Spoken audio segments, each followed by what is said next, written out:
Hello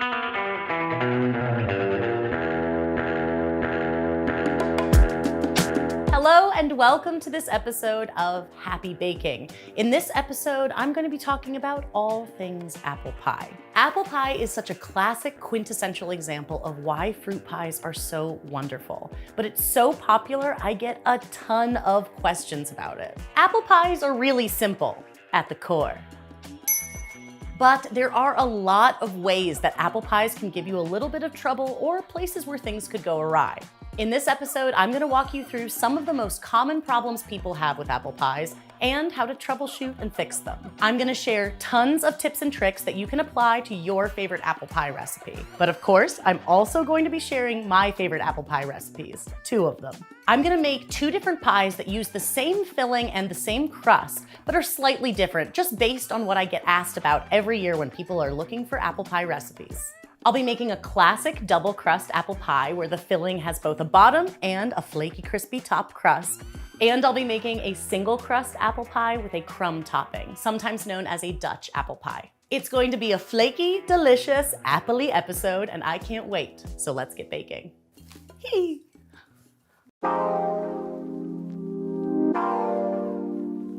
Let's talk about what kind of apples make the best apple pie and why. One of the reasons that apples bake into such an amazing pie is they have a lot of great traits for fruit pie baking. But some apples work better than others for pie baking. Here are the traits that I look for in a good pie apple. I'm looking for a good combination of sweetness and tartness. I want a firm flesh that softens a little when it's baked but still retains some of its texture and doesn't turn to mush. I also really want an apple that has a lot of juiciness to help make kind of a nice sauce in the filling.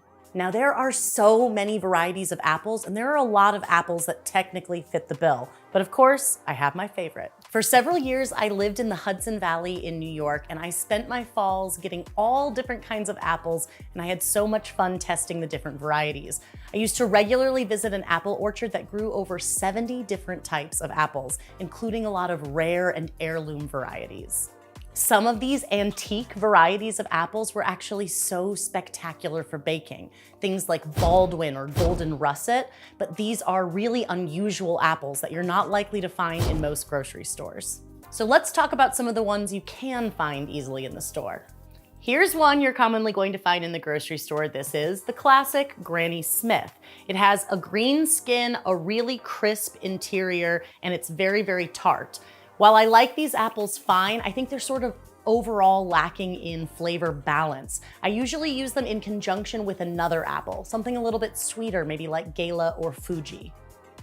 Cortland apples have a nice juiciness and a better balance of sweet and tart for me, but they still really aren't just right. I think it's sort of lacking in texture. They break down a little bit more when you bake them. These are Honeycrisp apples. This is a longtime favorite of mine. In fact, this is what I called for in one of my cookbooks because they really have that really nice balance of sweet and tart. I think that they're just one of the more balanced apples that exist. They retain their texture and stay nice and crisp, thus the name Honeycrisp. But my all-time favorite baking apple is one I've only found in the last few years, and it's actually a hybrid of that old favorite Honeycrisp with another delicious variety of apple called Enterprise. This apple is called the Cosmic Crisp, and for me, it has the absolute ideal level of sweetness and acidity. A little bit tart, but plenty sweet. It also has a gorgeous, firm flesh that will retain some of its crispness after baking. And best of all, it resists oxidizing, which means it doesn't turn brown even after you peel and slice your apples. To top it off, Cosmic Crisp are one of those immensely large, extremely juicy apples. It produces that just right level of liquid that kind of makes that delicious caramelly sauce enveloping our apples. It's absolutely my favorite because I want an apple pie that has crisp apple texture, but still that delicious caramel flavor all around each piece. Head to the link in the video description if you want to search for a place to find Cosmic Crisp apples in a store near you. First things first, let's talk about the crust, because you know I'm all about the crust, baby. For apple pies, I have two crusts I typically turn to, either my extra flaky pie dough, my all-time favorite, or my pâte brisée recipe. The extra flaky pie dough is slightly more involved, but it produces an impeccably light and flaky crust that is really my go-to, especially when I'm trying to impress. The pâte brisée, on the other hand, is a little bit more user-friendly because it's made in the food processor. If you struggle with making pie dough, this is a great pastry dough to start with. It's really, really easy. Best of all, it's reliably flaky and fairly foolproof. For the double crust pie, you'll need to make a double batch of whichever pie dough recipe you choose.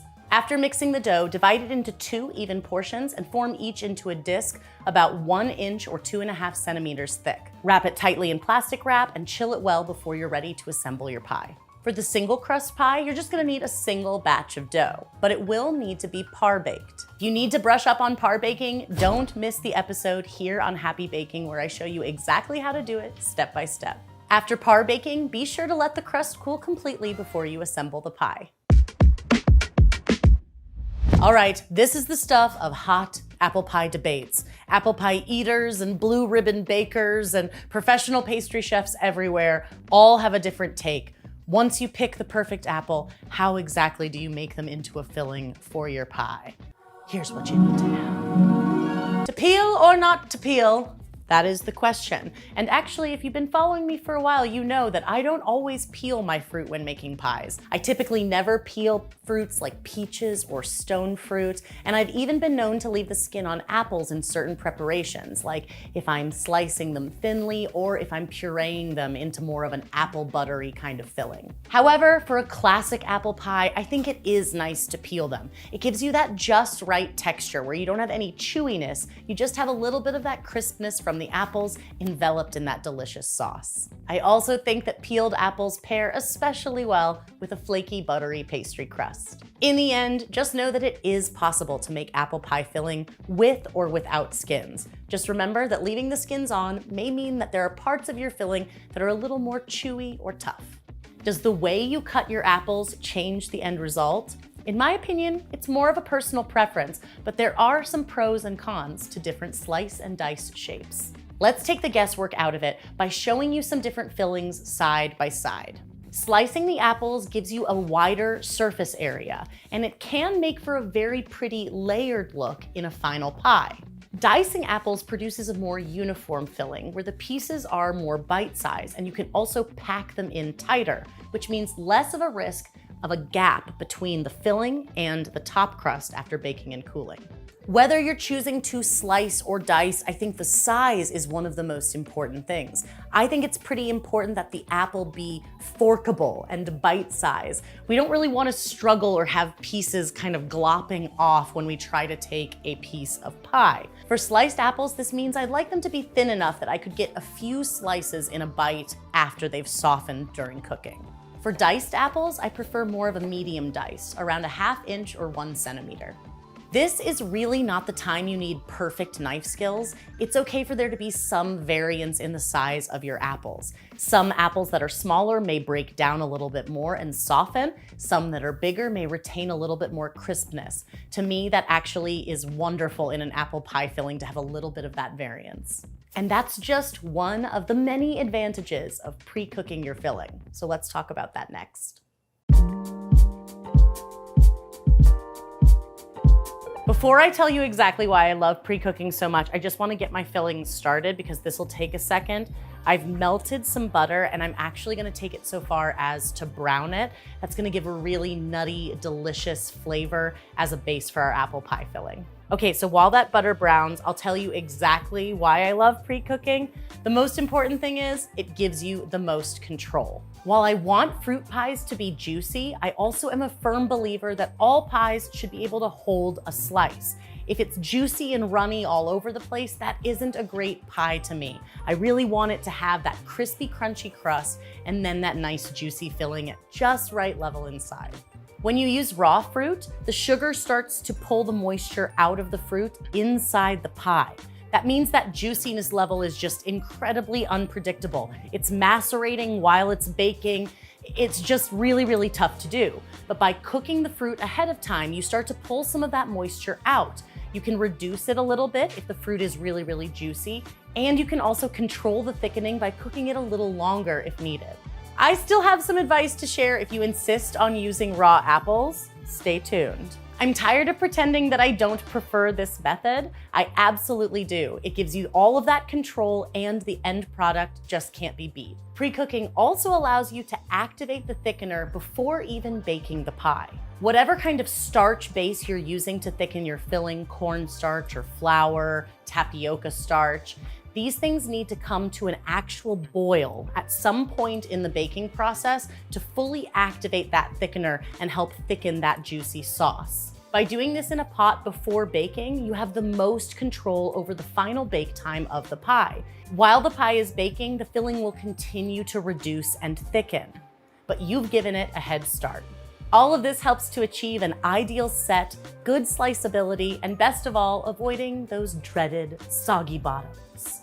I use one special ingredient in my apple pie filling that's important to talk about before we keep cooking the filling. It is boiled cider. This is actually a favorite ingredient of mine to just always keep stocked in my kitchen, but especially when I am making any kind of apple baked good. And the great thing is this is something you can buy, but it's also something you can make yourself by just reducing apple cider that you buy at the store or at your favorite apple orchard. I've got instructions on how to do it included in the recipes. So check it out if you want to make it. And best of all, if you don't have time for this or you're not want to be bothered, it is an optional ingredient, but it really boosts the juicy apple flavor. Our butter is looking really nice and browned. I can see little brown bits in it and it smells nice and nutty. I just love the way that smells. So now I'm gonna add the apples into the pot as well. As I mentioned earlier, I really like using diced apples. I like that size. I think it's really easy to eat and I really like how they pack into the pie crust. I'm just giving the apples a quick stir to make sure they're nice and coated in that brown butter, and then I'm going to add some brown sugar. I really like to use dark brown sugar in my apple pie filling because it just has more intensity of those caramelly, molassesy notes. But if you only have light brown sugar, it works great too. And I'm also going to add that boiled cider if you're using it. If not, it's okay to just skip it. I mean, once you taste it, you'll agree it's not okay to just skip it. You're gonna love it, trust me. But don't let it slow you down or stop you from making apple pie. I'm also gonna add a little bit of lemon juice just to help balance that tart, sweet flavor. I'm gonna cook this over medium heat, stirring occasionally until that sugar dissolves and the apples start to release some of their juices. This will take about 4 to 5 minutes. Okay, this is looking really good. The apples have released a lot of liquid. They're kind of starting to soften. I'm gonna go ahead and stir in the different spices in this recipe and the salt and just cook it for about 2 minutes more. I like to use some cinnamon, ginger, a little bit of freshly grated nutmeg, and then the salt. I'll stir it until it's nice and combined and then cook it for about 2 minutes more. We have almost all the ingredients added. Now we really just need to thicken our pie filling. I've got a little mixing bowl here and a whisk. I'm gonna whisk 2 ingredients together, some all-purpose flour and some granulated sugar. I've talked about this on Happy Baking before. I really like to use granulated sugar whenever I'm adding a starch to my pie filling. The granules of the sugar help to break up the starch if there's any clumps. And once it hits the hot filling, because the sugar is prone to dissolving, it just sort of helps it disperse more evenly with less chance of it clumping up. I also really like to use flour as my thickener of choice when I'm making apple pie filling. I just like it a little bit more than cornstarch or tapioca starch. These have a tendency to make sort of a clear, jelly-like sauce, but I like how all-purpose flour makes it more opaque, more caramelly. It really clings to the apples. So it's sort of a personal preference, but it has to do with both the look and the texture. You know, we're really using the brown sugar here for flavor, and this is just that last little bit of sweetener to balance out the pie filling, but also to help us add that starch. So I'm just gonna sprinkle it evenly over the surface and then mix it in really well to combine. We'll cook it until it visibly thickens. I wanna see some bubbles once I add the thickener to really show that it's been activated, and I want it to be thick enough to really coat my spatula. I'm still cooking over sort of a medium heat. Now that it's all combined, I'm gonna cook, stirring constantly until it noticeably thickens, about 2 to 3 minutes.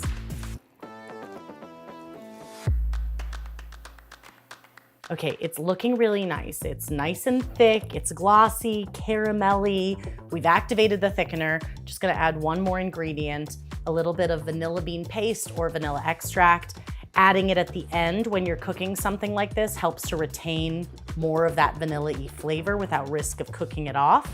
Before we can assemble a pie with this filling, it does need to cool completely, but I like to point this out because this is something you can do in advance of assembling and baking your pie, so it's a great way to break up the process. And if you want to help it cool down faster, if you're wanting to get that pie in the oven, you know, the same day, you can enlist the help of a baking sheet. I've got one here. I'm just gonna pour the pie filling onto the baking sheet and spread it into an even layer. That increased surface area is really gonna help it cool down a lot faster. I'm just gonna cool this filling down to room temperature, but if you do wanna make it in advance, you can store it in the refrigerator for up to 2 days. Let's get started on assembling these pies. Now remember, single and double crust pies are assembled sort of differently, but I did an entire episode about that here on Happy Baking, so be sure to check it out. First up, let's talk about the double crust pie, which is the slightly more time-consuming and advanced pie. On a lightly floured surface, roll out the pie dough to about 1/4 inch or 6 millimeters thick. Use a rolling pin to gently transfer the crust, unfurling it into the pie plate. Pour your cooled pie filling into the pan. The idea here is to eliminate the air pockets as much as possible. This way, as the fruit continues to soften and shrink during baking, it has less room to collapse away from the top crust. Next, on a lightly floured surface, roll out your second piece of dough, again to about 1/4 inch thick or 6 millimeters thick. Use your rolling pin to transfer that second piece of dough to the top of the pie, covering the filling. Then, use your fingers to press the top crust and bottom crust together all the way around that outside edge. Use scissors to trim away the excess dough from the outside edge. You want to have about 1/2 inch or 1 centimeter of excess all the way around that outside edge. Be sure to really press the two doughs together completely. You're helping both to adhere the two crusts together and thin out the crust. Tuck the excess dough under itself all the way around the outer edge of the pie. The idea is to completely encase the bottom crust with the top crust. This also doubles up that crust at the edges, which is ideal for crimping and gives us an extra flaky layers right at the edge. Crimp the edges of your pie as desired and then transfer it to the refrigerator to chill for 1 hour. Now let's talk about that single crust Dutch apple pie. Single crust pies are a little bit easier and less time consuming both to assemble and to bake. The streusel topping that we're gonna put over the filling can actually even help to absorb excess moisture. It's both delicious and can help control the overall juiciness. Even though single crust pies do require par baking, you spend way less time working on the crust portion overall. So if crust intimidates you, this is the way to go. Pour the cooled pie filling into the cooled par-baked crust. Cool is the name of the game. Don't be putting hot pie filling into a hot pie crust. That's a recipe for SOG, friends! Remember, use the back of your spatula or a spoon to really help pack that filling in and eliminate air pockets. Next, we'll make the streusel. This is my go-to streusel topping. It's delicious. I use it pretty much anytime I want to make a crumb pie. In a medium bowl, stir all the dry ingredients together to combine. Then add the butter and work it with your hands or with a pastry cutter until the butter is completely incorporated and the mixture forms moistened clumps. Sprinkle the streusel topping evenly over the surface of the pie. This pie is delicious exactly like this, but sometimes when it's a special occasion, I like to add one more ingredient for a little texture and extra sweetness. Just a sprinkling of turbinado or coarse sanding sugar over the surface of the streusel. Note that this is 100% optional and just when you're feeling a little extra. Let's talk about the intricacies of baking your apple pies. Where you bake your pie in your oven matters. Typically when I'm baking pies, I place my oven racks in the upper and lower thirds of the oven. I like to start my pies towards the bottom of the oven. That really helps to drive a lot of heat to the bottom crust and helps it to set better during baking. Then, if I need to, I move the pie to the upper shelf a little bit later to help encourage more even browning. For the double crust pie, you're gonna wanna preheat your oven to 400 degrees Fahrenheit or 200 degrees Celsius. Double crust pies rely on a longer bake time to both sufficiently bake the top and bottom crust and get that filling to that sliceable consistency inside. Without the help of par baking, it's really important to have sufficient bake time or you may end up with some raw crust inside your pie, either towards the bottom, soggy bottom probs, or even towards the top where it started to absorb some of the liquid from the filling.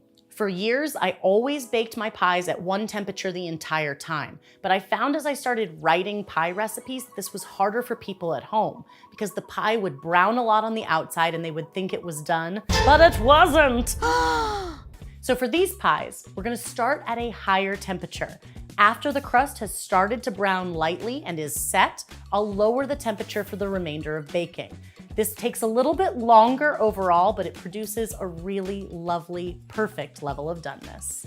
I like to finish my double crust pies with a brush of egg wash. I focus on brushing the egg wash only over the center of the top crust because the edges tend to brown plenty on their own. Then I like to sprinkle some turbinado or coarse sanding sugar over the top crust. Finally, I'll cut a vent into the top crust, either a line, a few lines, or even a little X to help steam release during baking. Place the pie on a parchment-lined baking sheet to help catch any drips during baking. Transfer the pie to the oven to the lower oven rack. Bake for 30 minutes until the crust appears set and is just barely starting to brown. Reduce the temperature to 350 degrees Fahrenheit or 175 degrees Celsius for the remainder of baking.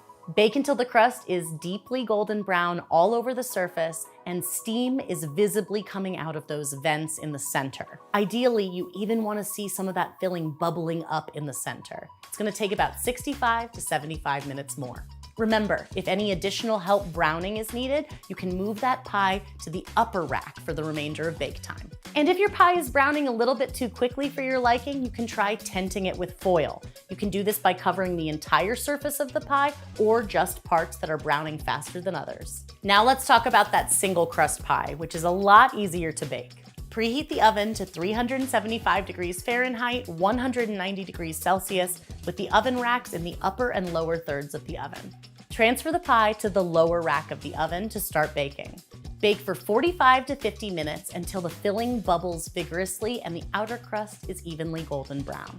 Remember, if additional browning is needed, you can always pop it up to that top oven rack.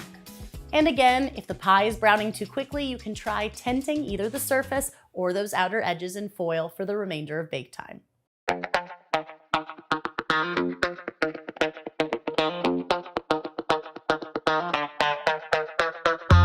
So this first one I cut into is made with raw sliced apples. The pie is sturdy and flaky and the crust appears to be done, but as soon as I cut into it, it has collapsed. And part of that is that gap between the top crust and the filling. And it's also juicy enough that it is pouring out. It's close, it would almost hold a slice. So this is kind of the difference between the raw. The other difference is that when I go to bite this apple, it still has some texture, but it's not what I'm looking for in an apple pie texture. It's still a little on the crunchy side for me, actually, even with that extremely long bake time. All of these pies were baked the exact same amount of time. The only difference is raw apples or pre-cooked filling, sliced apples versus diced apples. So here is our sliced raw apple. And isn't she a beauty? Okay, this one is also raw apples, but they are diced. Ah. Ooh, yeah. So again, sturdy, but it's still kind of got the potential for sog and that huge gap between the top and where the filling begins. This is sort of the primary risk of using raw apples. It is also more difficult to determine doneness, but the biggest thing is that gap. Still tasty pie. Probably your family's not gonna, say, don't let me have any of that pie, but wait till we slice into these other ones. I think you're gonna see what I mean. So this pie doesn't wanna come out. Some of the apple filling bubbled over right here and it's making it stick to the bottom just a little bit. There's nothing inedible about this pie. There's nothing really wrong with it. I would classify this as a more minor pie mistake that will still be perfectly edible. But I know it can be frustrating if you're trying to pass the sturdy pie challenge and something like this happens, so it's worth pointing it out. It happens to all of us, especially when we're baking like 6 pies at once. Even though this pie's stuck in the pan a bit, you can still see what I'm talking about. By pre-cooking this filling, I was able to layer the apples in a way where they are right up to the top of the crust. I could really press them in because we've already reduced some of that moisture. In addition, it's holding the slice a bit better. It's still juicy enough to feel like it's got a sauce. We see some juice coming out, but it's not running, it's not losing its structure, it's not falling over. And this is still sliced. This is not as much my favorite. We've got that increased surface area, but it's still a very nice pie because we pre-cooked the filling. This is the diced apple pie pre-cooked filling. And as you can see, again, no gap between the top crust and where the filling begins. It's packed right in there. It's holding that slice really well, but it still looks juicy and delicious. Love to see it.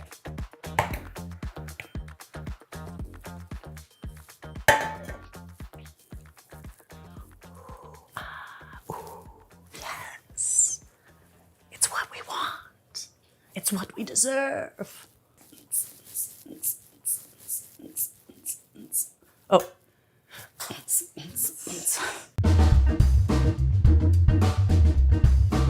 Here is another hotly debated topic, serving the pie. You've made this beautiful creation, and now how do you get it from the oven to the table? In my opinion, fruit pies need to cool completely before you slice into them. Now I know this is hard, especially for those of us that really like a warm slice of apple pie, but it really is worth it because if you try to slice into a hot pie, it can be very difficult for it to hold a slice, even if you've done everything properly, even if you've pre-cooked your filling, even if you baked it sufficiently. While it's hot, that liquid is going to be soupier. So what we wanna do is we wanna let it cool completely, and then it's gonna hold a nice, beautiful slice. And remember, double crust pies take a lot longer to cool than you think. There is a lot of heat trapped inside because it's completely encased. So be sure to allow plenty of time for it to cool.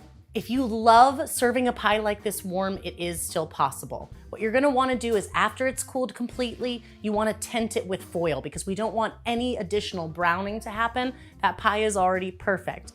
We'll tent it with foil and we'll put it into the oven. Once the pie is in the oven, I turn it on to 375 degrees Fahrenheit or 190 degrees Celsius.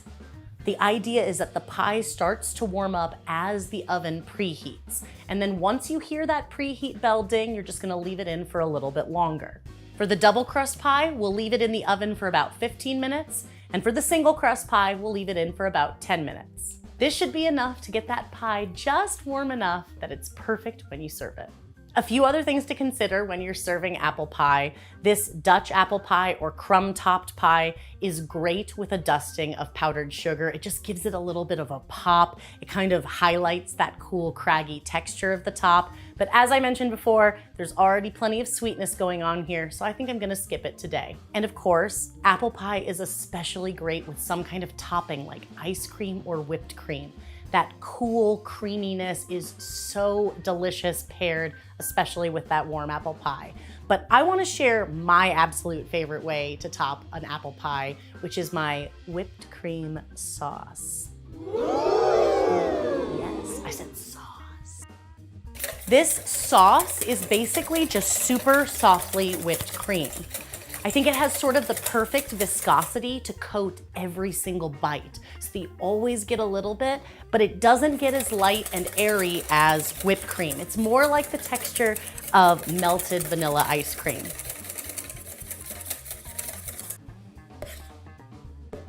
See, it's just thick enough to coat the spoon. You see what I mean about that melted ice cream thing? And it just has this like perfect texture for coating, and it's gonna give us that like cold contrast with the warm apple pie. Absolutely delicious. This is something that you can make ahead and keep in the fridge, or because you don't have to whip it for very long, you can always make it right before serving. More whipped cream sauce, more whipped cream sauce. The The last thing I want to talk about is some of the make-ahead possibilities with pie, because I think that pie can be kind of a stressful baking project for a lot of people. It takes a lot of time, but if you do it right, your patience is rewarded. So I think it's worth pointing out that you can break up this process over several days, which I think is especially handy when you're trying to make pie along with a big celebratory meal. Because it's best for pie to cool completely and it's possible to refresh it, it is absolutely okay to make your pies a full day before you want to serve them. Pie dough can be made up to 3 days ahead or frozen for up to 3 months. Store pie dough wrapped tightly in plastic wrap, and be sure to thaw frozen pie dough before using. The apple filling can be made up to 2 days ahead and stored in an airtight container in the refrigerator. The assembled pie can be held in the refrigerator for up to 24 hours before baking.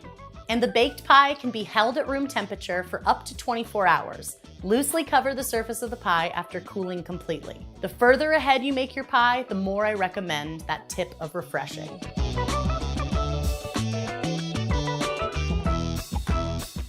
Okay, let's take a bite of the double crust. It's like just the right amount of spice. It smells like fall, it tastes like fall. The apples are so juicy. And then we've got that like flaky crust just encasing it.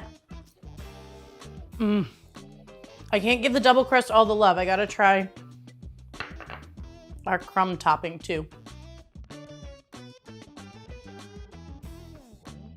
That crumble topping with the apples, it's just, the apples are so sweet and juicy. And then you get that like little crumbly texture, and then we still have our flaky friend, the base crust. And see, this is why I like to use that Cosmic Crisp. We've got a little bit of juiciness, so sweet. Like even when you bite into the apple, it's like the apple is still juicy even though we've been baking it for so long. It's just perfectly balanced. It's the perfect apple pie.